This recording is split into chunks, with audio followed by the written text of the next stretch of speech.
सुस्वागतम. सर्वांना दीपावलीच्या हार्दिक शुभेच्छा. ठरलं तर मग मालिकेच्या आजच्या भागामध्ये आपण पाहणार आहोत की आता सायली ही अर्जुनला म्हणते की तुम्हाला आईच्या डोळ्यातील खरे अश्रू आणि दुःख नाही दिसले का? तुम्हाला नाही समजलं का? पण मला समजलं. आईंना किती त्रास झाला हे मला दिसलं आणि म्हणून मला रडायला आलं आणि म्हणून मी रडून ते खरे अश्रू असल्याचे आता सायली अर्जुनला बोलताच अर्जुनला मोठा धक्का बसतो. तेव्हा माफी मागत अर्जुन म्हणतो की मिस सायली हे तर माझ्या लक्षातच आलं नाही. तेव्हा सायली म्हणते की तुमच्या आईच्या डोळ्यातील अश्रू बघून आणि मी कधीच आजी होणार नाही हे सुद्धा तुमच्या लक्षात आलं नाही का? अश्विन भाऊंना वाईट वाटलं, विमलताई रडल्या हेही तुमच्या लक्षात आलं नाही का? सायली म्हणते की त्यामुळे पूर्ण आजी सोडून तुम्ही सगळ्यांच्या भावनांशी कसं खेळणार आहे हे देखील तुमच्या लक्षात आलं नसेल. तर अर्जुन खाली मान घालतो. सायली म्हणते की सर खोटं बोलण्याच्या नादात तुम्ही एवढेही वाहवत जाऊ नका की तुम्हाला त्यांच्या भावनाच दिसणार नाहीत. सायली म्हणते मग तुमच्यात आणि प्रियात काही फरक राहिला सर? तर अर्जुन म्हणतो की सायली तसं नाहीये. सायली म्हणते की बस सर आता बाकी काही बोलू नका.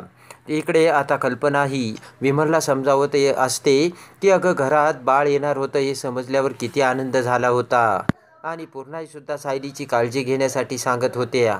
कल्पना म्हणते की घरात जर बाळ आलं असतं तर आपल्या घराचं चित्रच बदलून गेलं असतं. तेव्हा विमल म्हणते की कल्पनाताई एवढं टेन्शन नका घेऊ. इकडे सायली अर्जुनवर भडकत म्हणते की अर्जुन सर हे कॉन्ट्रॅक्ट मॅरेजचा विषय तुम्ही आत्ताच्या आत्ता काढून टाका, नाही तर मी खाली जाऊन सर्वांना सांगेल. तेव्हा आता अर्जुनला मोठा धक्का बसतो. अर्जुन म्हणतो की हे फायनल डिसिजन रागाच्या भरात तुम्ही घेऊ नका आणि तुम्ही खाली जाऊन असं काहीच सांगू नका. सायली म्हणते की नाही अर्जुन सर आता सर्वांना खरं कळायलाच हवं आणि त्यामुळे तुमच्या बोलण्याचा इतरांना किती त्रास होतो ना हे समजायलाच हवं.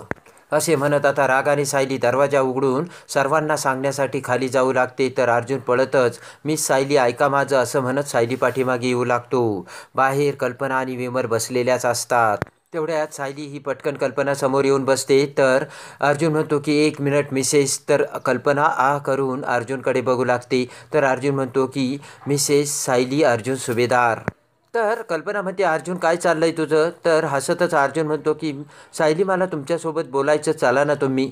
तर सायली म्हणते हे सुद्धा आपलेच माणसं आहे, काय बोलायचे ना ते इथेच बोला. तर अर्जुन आ करून सायलीकडे बघू लागतो. अर्जुन म्हणतो की एवढं काही महत्त्वाचं नाही. तर सायली म्हणते की मग नंतर बोलू, मला आईसोबत बोलायचं.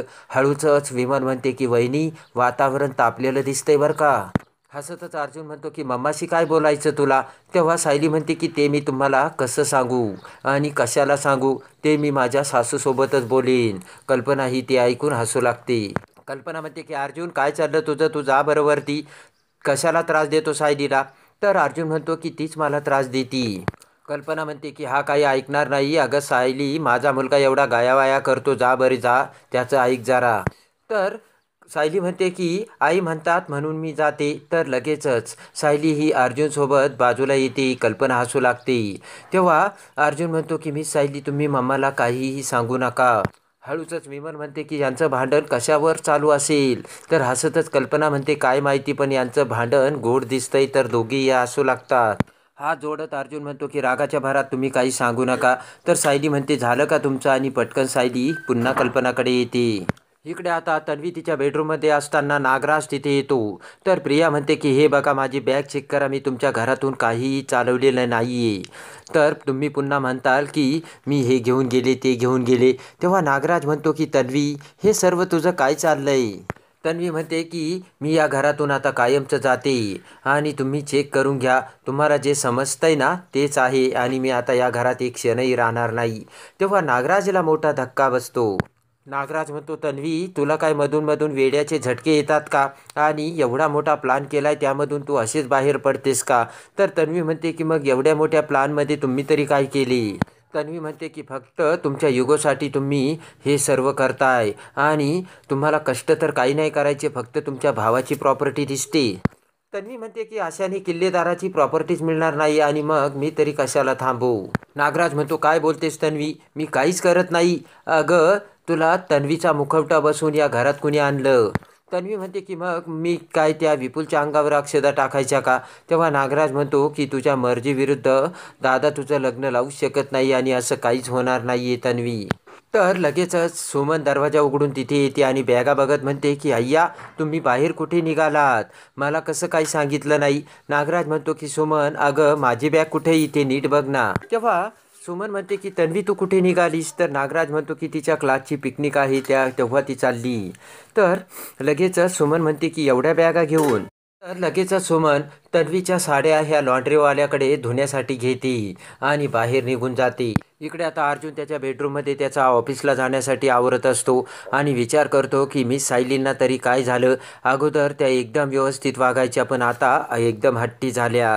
अर्जुन म्हणतो त्या काहीही बडबडतात, तेव्हा आता त्यांना कसं समजावून सांगू आणि कसं थांबवू. इकडे आता दिवाळीमध्ये कोणकोणता फराळ वाटायचा याची सायली ही कल्पनाला विचारून यादी तयार करू लागते. इकडे नागराज हा तन्वीला म्हणतो की या बॅगामध्ये काय दगडधोंडे भरलेत का, एवढं काय भरलंय बॅगमध्ये. तन्वी म्हणते की आज जर रविराज किल्लेदारांनी त्या विपुलसाठी अंगठी घेतली तर तुम्ही माझं लग्न नाही थांबू शकत. तर इकडे सायली ही कल्पनासोबत बसलेली बघून अर्जुन त्यांचे बोलणे ऐकत म्हणतो की मी सायली मम्माला काय सांगत होत्या मी आणि हे काय. तर तेवढ्यात अर्जुन विचारत पडलेला बघून कल्पना म्हणते काय रे अर्जुन काय झालं. तर प्रेमाने अर्जुन म्हणतो की मला सायलीला हाक मारायची होती आणि तुम्ही दोघी काय बोलत होतात. तर सायली म्हणते काही नाही, मी आईंना हे सांगत होते की मी आणि हे मार्केटमध्ये जाऊन सगळ्या गोष्टी घेऊन येतो म्हणून. इकडे आता अस्मिता ही तन्वीला बाहेर भेटायला बोलून तन्वीला म्हणते की आता मी तुला जे सांगणार आहे ना ते ऐक. आणि सायलीची सर्व हकीकत आता अस्मिता ही तन्वीला सांगू लागते. तर सायली कशी ती प्रेग्नंट नसल्याचे तिने पूर्ण आईसमोर सगळ्यांना सांगितले हे अस्मिता तन्वीला बोलते. अस्मिता म्हणते की मी अर्जुनला म्हटले तुम्ही तर मंदिरात गेले होते, मग हॉस्पिटलच्या रिपोर्टचं तुमच्यासमोर कसं आलं. तर अर्जुन सांगतो की आम्ही मंदिरातच जात होता पण एमर्जन्सी आम्हाला हॉस्पिटलमधून फोन आला आणि बोलावून घेतले. अस्मिता म्हणते की त्या अर्जुनचं डोकं एवढं हुशार आहे ना, काही जरी प्रॉब्लेम समोर आला तर त्यातून तो सोल्युशन नक्कीच काढतो. अस्मिता म्हणते की जाऊ दे पण अर्जुन आणि सायली हे खऱ्या नवरा बायको नाहीत हे तर आपल्याला कळलं ना. मी म्हणते की अगं अर्जुन आणि सायलीचा तू जो व्हिडिओ काढला होता ना तो आपण पूर्ण आईला दाखवू ना. अस्मिता म्हणते की पूर्ण आजीला जर तो व्हिडिओ दाखवला तर तिच्या मनात नक्की शंका तरी येईल आणि आता काही दिवस आपण आता गप्प राहायला हवं. तन्वी म्हणते की तोपर्यंत अस्मिता तू त्यांच्याकडे लक्ष ठेव आणि त्यांनी दोघांनी कोणती जरी चूक केली ना लगेच मला सांग, त्यांनी केलेल्या चुकीचा आपल्याला फायदाच होईल. तेव्हा असतच अस्मिता तन्वीला डन करते. इकडे आता अर्जुन आणि चैतन्य कारमधून एका ठिकाणी येतो.